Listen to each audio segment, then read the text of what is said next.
Hi friends, ya Santri Bloka Sarika Jalan Sanam Sagun.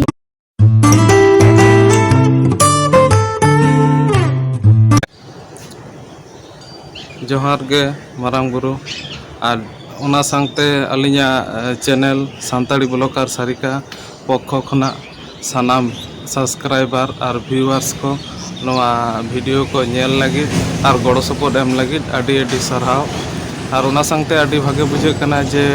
अलिया video अलिया channel आपे पे nail खुशिया कना पे और ओना सांगते अलिन हो नवा नेल कते आरो नतून नतून वीडियो भाले वीडियो अपलोड रेना आड़ी मिटांग इच्छा हो जागा कना और नवा दा आड़ी सारी कथा कना जे मिटांग भागे वीडियो जूत करते गेले खूब माने दामी दामी आड़ी काउडिया जंत्रपाति दरकारोआ किंतु नवा मुहूर्त रे जाटुकु मेना ओना तेगे आपेटेन दो भाले वीडियो जूत ना लिन चेष्टाया और अलिन लिन आशाया आपे पे नेला और नेल पे कुसिया पे और नुआ हो कोना हो आरो भाले वीडियो लिंग अपलोडा निये नेक्स्ट टाइम आपेटेन कथा ताहेना तिहिना वीडियो दो मेटा इंट्रोड्यूस ना वीडियो दो हुई केना कारण पहिलो रेगे लई हुइलेना वीडियो एहो चैनल एहो पहिलो रेगे लई हुइलेना जे जदि आपे पे खुशी आपे पे नेला नो वीडियो चैनल को ताले खान दो अलिन हो लाहा से डालो भाले वीडियो लिंग जूता आदो नियो मुहूर्त रे जेहेतु नेल हुई कना जे भाले पे नेला खुशिया कना पे ओना कारण ते आरो लाहा से भाले वीडियो जूत इदी हुआ जूत अलिन अपलोड हुआ और पहिलो रेगे भाले वीडियो जूत करते गेले पहिलो लेगे दरकारो कना जे आपे संग इंट्रोड्यूस और आपे संग जदि इंट्रोड्यूस बांग हुआ ताले खान दो लाहा से भाले वीडियो जूत ना आडी एटकेटोड़े हुई कना ए कारण ते तेहिन दो इंट्रोड्यूस ना वीडियो दो हुई कना और मा ताले इनगे परितोष हेम्ब्रम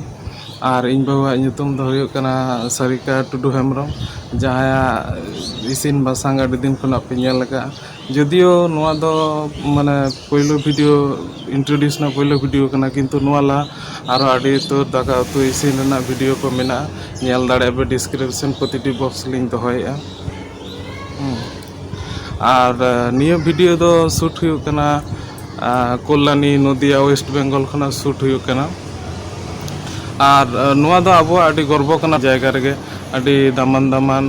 सिंगार आर्टिस्टार को मेना कोआ उना लगिते अब ठेन आड़ी गर्व मेना उना संगते आरो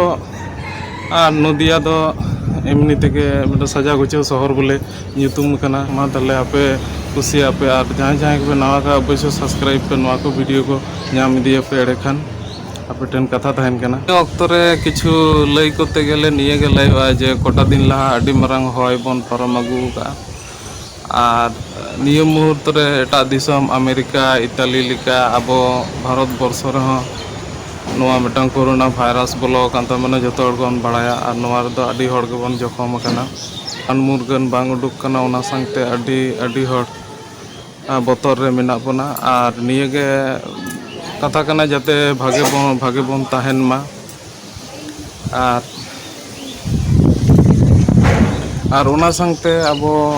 बॉर्डर रे हो खूब लड़ाई चला कना चीन नेपाल बॉर्डर पर खूब लड़ाई चला कना भाले भाले जवान को आहत कान तबना ओना लगी अब आडी सुका तो और उना किछु मध्य रहो मेटांगे अब कथा कना जे जहाँ जहाँ रे बन ताहेन मा जहाँ जहाँ का अवस्था रे बन ताहेन अब से अब दो लाहा से लाहा इदी हुआ निये गे अब जन्म रेना इये कना मा ताले भाले ठीक जाते बन ताहेन मा जतो हर निये गे अब ठेन आशाई और ओना संगते जहाँ अलिन बार हर तेलिन जुतेआ वीडियो इसिन बासांग पे नेल का उनी संग जापाम गाड़ी Hi friends, ya Santri Bloka Sarika Jalan Sanam Sagun dalam noa ge poilu blog kan talinya alinya ina laha ho adigan video linya upload ka to na isin basang nak kan tehin do medha nyepel na blog kan talinya to onka ge kusi akan do like pe ar subscribe taun pe আর যদি पे subscribe তাহলে আরো নাওয়া নাওয়া video upload না নি চেষ্টা তো Noy terang aling ge baror.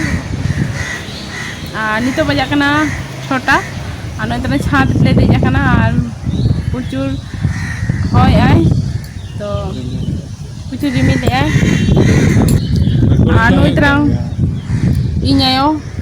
hai me. Jodor misandre dulu kena ar hawale jom ya. Pokriti ha. To ar joto hor chika mena puna no lockdown re joto ge bhagi mena puna to ar joto ge bhagi tahen tabon pe no lockdown bajar re ma tahale nungka ge nyel tabon pe ar jaha pe subscribe ka pe like ka unko lagi te adi saharau to saharau lagi khatir te aling ho marang sen lin sen la lin chesta ya ape ko goro sopot nyelte to nongka ge nyel tabon pe ya tobe ma tahale johar